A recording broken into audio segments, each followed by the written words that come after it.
Next question यहाँ पर discuss करने जा रहे हैं। सवाल में आपको दिया है कि container with insulating walls, container है और उसकी वॉल्स इंसुलेटिंग है। इंसुलेटिंग का मतलब एडियाबैटिक वॉल है, हीट का लेन देन जो है यहाँ पर नहीं होने वाला है सराउंडिंग से। Is divided into 2 equal parts bye a partition fitted with a wall. तो हमारे पास एक कंटेनर है, लेट्स से कंटेनर है ऐसे, और उस कंटेनर को 2 पार्ट्स में डिवाइड किया गया है एक वॉल्व के द्वारा। एक वॉल्व यहाँ पर है और इस वॉल्व से इसको 2 इक्वल पार्ट्स में डिवाइड किया गया है। टोटल वॉल्यूम मान लेता हूं V के बराबर है, तो इस वाले पार्ट का वॉल्यूम V/2 और इस वाले पार्ट का वॉल्यूम भी V/2 के बराबर होने वाला है। One part is filled with an ideal gas at pressure P and temperature T. Pressure P है यहाँ का, टेम्परेचर T है यहाँ का। Whereas the other part is completely evacuated. इसको evacuate करा दिया है, यहाँ पर कोई भी मैटर प्रेजेंट नहीं है, और जहां पर मैटर प्रेजेंट नहीं है उसे वैक्यूम कहा जाता है। वैक्यूम जो है ये है, यानी कि यहाँ का प्रेशर 0 के बराबर है। If the valve is suddenly opened, suddenly यदि इसे ओपन कर दिया जाए वॉल्व को, तो pressure and temperature of the gas will be equal to, तो फाइनल प्रेशर और फाइनल टेम्परेचर गैस का कितना होगा, ये आपसे पूछा जा रहा है। ठीक है, अब यहां पे पार्टीशन फिटेड विद वॉल्व। ठीक है, अब ये है वैक्यूम और ये वैक्यूम लगा रही है कितना प्रेशर, 0 के बराबर, यानी कि वॉल्व के ऊपर या गैस के ऊपर यदि बात करें तो 0 के बराबर फोर्स लगाया जा रहा है। कितना फोर्स है, 0 के बराबर फोर्स है, कोई भी फोर्स नहीं है। तो हम जानते हैं कि जैसे ही वॉल्व को हटाएंगे गैस का एक सडन एक्सपेंशन होने वाला है, और जब एक्सपेंशन गैस का बिना वैक्यूम के अगेंस्ट होता है तो इस प्रोसेस को फ्री एक्सपेंशन कहा जाता है। तो एक प्रोसेस है जिसको कहते हैं free expansion. Free expansion, free expansion इसका मतलब होता है कि वैक्यूम के अगेंस्ट, वैक्यूम के अगेंस्ट जो एक्सपेंशन होता है, अगेंस्ट जो एक्सपेंशन होता है उसे फ्री एक्सपेंशन कहा जाता है। और क्योंकि एक फ्री एक्सपेंशन है तो यहां पर वर्क डन जो है बेटा 0 के बराबर होता है। बिकॉज वर्क तभी माना जाता है जब बाहर से भी कोई फोर्स लग रहा हो और उस फोर्स के अगेंस्ट गैस ने काम किया हो, किसी फोर्स के अगेंस्ट गैस ने काम किया हो। मान लीजिए कि आपके पास, आप कहीं जॉब करने जाते हैं लेट्स से, और आपको कहा जाता है कि आप लेट्स से 10 सेल्स करते हैं किसी बिजनेस में, तो आपको सेल्स के हिसाब से पैसा दिया जाएगा। आप जाके बैठ जाते हैं और आप सो जाते हैं वहां पे, आप 0 सेल्स करते हैं, कोई सेल्स ही नहीं करते, तो क्या आपका काम काउंट होगा? तो जवाब है इसका नहीं। तो इसका मतलब आप जब काम ही नहीं कर रहे हैं कोई, तो पैसा किस बात का मिलेगा? सिमिलरली यहां पर है बात, क्योंकि गैस ने कोई काम ही नहीं किया है, गैस एक्सपेंड हुई है किसके अगेंस्ट? किसी के अगेंस्ट नहीं। यहाँ पे 0 के अगेंस्ट जो है, वैक्यूम के अगेंस्ट गैस का एक्सपेंशन हुआ है। इसका मतलब गैस का जो वर्क डन है बेटा वो 0 के बराबर यहाँ पर हो जाएगा। तो वर्क डन जो है 0 के बराबर हो गया है गैस का, बिकॉज ये एक एडियाबैटिक कंटेनर है। तो कंटेनर और सराउंडिंग का जो हमारे पास हीट का एक्सचेंज है वो भी 0 के बराबर होगा। इसका मतलब Q की वैल्यू भी 0 के बराबर है। अब हम जानते हैं कि इंटरनल एनर्जी टेम्परेचर का फंक्शन होता है। तो यदि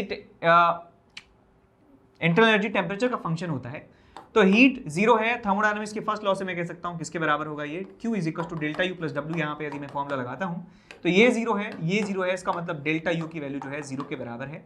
इसका मतलब क्या हुआ कि ΔT जो है 0 के बराबर है। इसका मतलब टेम्परेचर यहाँ पर कांस्टेंट रहने वाला है। तो टेम्परेचर यहाँ पे कांस्टेंट रहेगा गैस का, एक्सपेंशन से पहले और एक्सपेंशन के बाद में। तो एक आंसर तो मिल गया कि टेम्परेचर तो कांस्टेंट है, टेम्परेचर तो कांस्टेंट है। तो टेम्परेचर फाइनल T के बराबर रहेगा।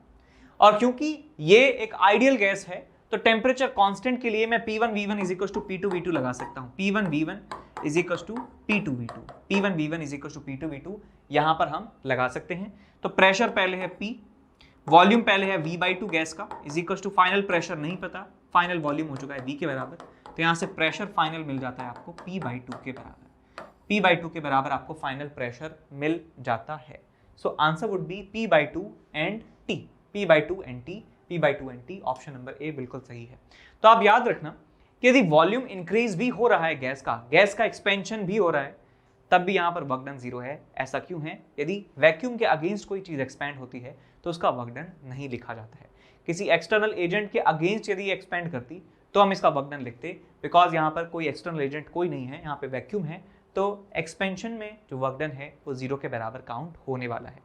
तो एक इंपॉर्टेंट अनाउंसमेंट है आपके लिए, अनअकैडमी प्रोडिजी का जो है टेस्ट होने जा रहा है 23 जनवरी से 10 AM ऑनवर्ड्स। और इस अनअकैडमी प्रोडिजी में यदि आप एक्सेल करते हैं तो आप 20 लाख तक का जो है कॉलेज ग्रांट जीत सकते हैं। ये जो टेस्ट है ये class 7th, 8th, 9th, 10th और 11th और 12th के स्टूडेंट्स जो जेई और नीट की प्रिपरेशन कर रहे हैं उनके लिए खासकर होने वाला है। इस टेस्ट में आप ऑल इंडिया लेवल पर compete तो कर ही रहे होंगे और साथ में एक्साइटिंग ऑफर्स और प्राइजेस, स्कॉलरशिप भी जो है यहाँ पे होने वाली है, जो मैं अगली स्लाइड में आपको बताऊंगा। इसमें एनरोल करने के लिए आपको कोड इस्तेमाल करना है NKC सर लाइव। आप यहाँ पे कोड जब भी आपको मांगे तो आप ये कोड जो है जरूर एंटर करना वहां पे। अब यहाँ पे प्राइजेस और स्कॉलरशिप की बात कर लेते हैं। तो rank 1 MacBook air, rank 2, 3 iPhone, rank 4 और 5 एप्पल आईपैड और रैंक 6 to 40 के लिए अमेजॉन इको डॉट और रैंक 41 से 100 के लिए अमेजॉन के वाउचर्स यहाँ पे मिलेंगे। और टॉप 500 बच्चों को जो है अलग अलग स्लैब्स में जो है स्कॉलरशिप यहाँ पे लिखी हुई है कि टॉप 10 बच्चों को 100% स्कॉलरशिप और 11 से 25% जो रैंक के बच्चे हैं उनको 75 scholarship and so on up to 500 rank तक स्कॉलरशिप भी आपको मिल जाएगी। बस आपको जो है इस पेपर में जो है आपको एक्सेल करना है। अब इस टेस्ट की प्रिपरेशन के लिए भी एक प्रैक्टिस टेस्ट है। अब इस प्रैक्टिस टेस्ट कब होने जा रहा है? 16 जनवरी को जो है ये टेस्ट होने जा रहा है, प्रैक्टिस टेस्ट। और इस टेस्ट में एनरोल करने के लिए फ्री में आप NKC सर लाइव जो है कोड का इस्तेमाल जरूर करिएगा। आप प्रैक्टिस टेस्ट अटेम्प्ट कीजिए, आपको पता लगेगा कि प्रोडिजी में किस तरह के सवाल आने वाले हैं। और अनअकैडमी प्रोडिजी को जो है आप एकदम बढ़िया एक्सेल अच्छे मार्क्स लाइए और स्कॉलरशिप और इनाम जो है जीतिए। उसके बाद कुछ बैचेस की इंफॉर्मेशन है। ये एक फास्ट ट्रैक रिवीजन बैच जो है स्टार्ट होने जा रहा है 19 जनवरी को। ये सिर्फ यही बैच नहीं, तीनों ही बैचेस जो है 19 जनवरी को जो है लॉन्च होने जा रहे हैं। इन बैचेस में जो है टॉप एजुकेटर्स आपको पढ़ाने वाले हैं। ये बैच रिवीजन के लिए है, जेई मेन 2022 के लिए। ये जेई मेन और एडवांस के लिए जो है ये बैच स्टार्ट हो रहा है। ये 2023 के मेन और एडवांस के जो एस्पिरेंट्स हैं उनके लिए है। और ये लास्ट मिनट रिवीजन कोर्स है जो जेई मेन 2022 के एस्पिरेंट्स हैं उनके लिए। इस बैच में जो है 3 मंथ का रिवीजन कोर्स है। ये टॉप एजुकेटर्स यहाँ पे पढ़ाने वाले हैं और प्रॉब्लम सॉल्विंग के साथ साथ कॉन्सेप्ट भी आपको यहाँ पे बताए जाएंगे। और थ्योरी और MCQ जो है वो भी यहाँ पे हम डिस्कस करेंगे, वो तो जेनरिक सी बात है। ये क्लास 11th और 12th जो है प्रिपरेशन यहाँ पे कराई जाएगी और director of Nucleus Education Kota के लोग जो है यहाँ पे पढ़ाने वाले हैं और बैकलॉग कवरेज जो है यहाँ पे आपको मिल रहा होगा। ये भी 3 मंथ का रिवीजन कोर्स है। टॉप एजुकेटर्स यहाँ पे पढ़ाएंगे और MCQs और ढेर सारे कॉन्सेप्ट जो है यहाँ पे बताए जाने वाले हैं। इसके बाद all India mock test series जो है जेई मेन 2022 के लिए यहाँ पे हो रही है और ये 23 जनवरी को होगा और हर संडे 2 से 5 बजे ये टेस्ट होने वाला है। इस टेस्ट में आप ऑल इंडिया लेवल पर तो compete कर ही रहे होंगे, ये बताने की अब जरूरत नहीं है कि ऑल इंडिया लेवल पे compete कर रहे होंगे। आपको पता है ऑल इंडिया लेवल पे compete कर ही रहे होंगे। और जो बहुत ज़्यादा इंपॉर्टेंट है जेई और नीट की प्रिपरेशन के लिए, यहाँ पे जो क्वेश्चंस हैं वो क्यूरेट किए हैं बहुत ही एक्सपीरियंस टॉप एजुकेटर्स ने और डिटेल्ड सॉल्यूशन जो है आपको इन क्वेश्चंस का मिलने वाला है एग्जाम के बाद। और आपको यहाँ पे जो है टेस्ट रिपोर्ट जो है मिलने वाली है, जो आपने टेस्ट दिया है, जिस तरह से आपने सवाल अटेम्प्ट किए हैं, जितने टाइम में कितने सवाल छोड़े हैं, ये सारी रिपोर्ट आपको डिटेल आपको मिलने वाला है। उस रिपोर्ट की हेल्प से आप आइडेंटिफाई कर सकते हैं आपके जो वीक एरियाज हैं और उनको इम्प्रूव कर सकते हैं जेई मेन से पहले। और 200 लर्नर्स इस टेस्ट सीरीज में उनको स्कॉलरशिप जो है मिलने वाला है और इस टेस्ट सीरीज में एनरोल करने के लिए आपको इस्तेमाल करना है NKC सर लाइव। अब सबसे बेस्ट न्यूज़ जो है वो ये है कि प्लस का जो सब्सक्रिप्शन है, प्लस सब्सक्रिप्शन जो है, यदि आप 24 मंथ का सब्सक्रिप्शन अभी बाय करते हैं तो 3 मंथ का फ्री एक्सटेंशन जो है आपको यहाँ पे मिलेगा। और यदि आप 18 मंथ का सब्सक्रिप्शन बाय करते हैं तो 3 मंथ का सब्सक्रिप्शन आपको फ्री में मिलने वाला है। और ये जो ऑफर है ये वैलिड है 17 से 19 जनवरी तक। तो फटाफट से जो है जाइए और इस ऑफर को जो है ग्रैब कर लीजिए यदि आप स्कॉलरशिप, यदि आप ये मेंबरशिप जो है खरीदना चाहते हैं। तो अब आगे बढ़ जाते हैं अगले सवाल की तरफ। सवाल में दिया है कि average energy and the RMS speed of a molecule in a sample of oxygen gas at 400 kelvin are this much and this much respectively. The corresponding values at 800 kelvin are nearly. तो ये बहुत ही generic type का सवाल है जो आपको आना ही चाहिए कि एनर्जी जो है वो होती है अभी तक टेम्परेचर के प्रोपोर्शनल। F/2 nRT जो है आप 3/2 kT लिख सकते हैं, 3/2 kT लिख सकते हैं। और एवरेज एनर्जी की बात करें तो 3/2 kT, तो एनर्जी जो है वो प्रोपोर्शनल होने वाला है टेम्परेचर के, एब्सोल्यूट टेम्परेचर के। तो टेम्परेचर जब 400 केल्विन था तो एनर्जी था इतना, तो 7.21 इंटू 10⁻⁻21 डिवाइडेड बाय टेम्परेचर कितना था 400 kelvin is equal to energy let's say E के बराबर हो जाती है और टेम्परेचर हो जाता है जब 800 केल्विन। तो यहाँ केल्विन से केल्विन गया, 400 से गया 2 बार, तो एनर्जी जो है बेसिकली इसकी डबल हो जाने वाली है। इसको 2 से मल्टीप्लाई कर दीजिए, सो 2 इंटू 7.21 इंटू 10⁻⁻21 जूल आपको आंसर मिल जाएगा।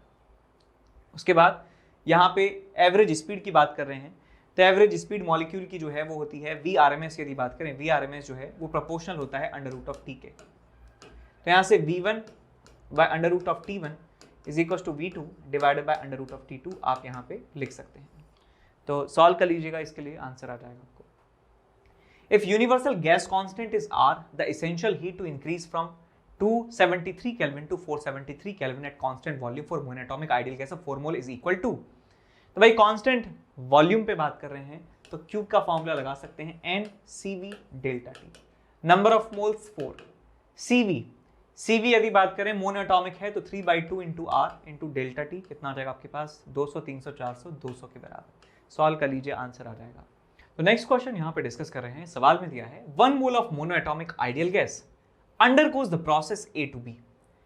In the given PV diagram, the specific heat for this process is equal to, तो एक प्रोसेस हमें दिया हुआ है जनरल प्रोसेस, और इस जनरल प्रोसेस में हमें बताना है कि हीट कैपेसिटी कितना होने वाला है, molar heat capacity, specific heat capacity इस प्रोसेस में क्या होगा। ऑप्शंस हमारे पास हैं ये और ये, चौथा ऑप्शन भी है, हटा दिया। तो इस प्रोसेस में हमारा जो है टेक्निक जो है क्या होने वाला है कि मैं इस पूरी प्रोसेस में निकलने वाला हीट वो कैलकुलेट करूंगा और उसको बराबर कर दूंगा NC डेल्टा T के।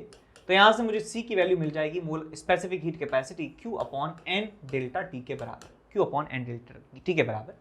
और ये जो है Q, ये मैं कैलकुलेट करूंगा थर्मोडायनेमिक्स के फर्स्ट लॉ से, थर्मोडायनेमिक्स के फर्स्ट लॉ से ये मैं Q की वैल्यू कैलकुलेट कर रहा हूँ।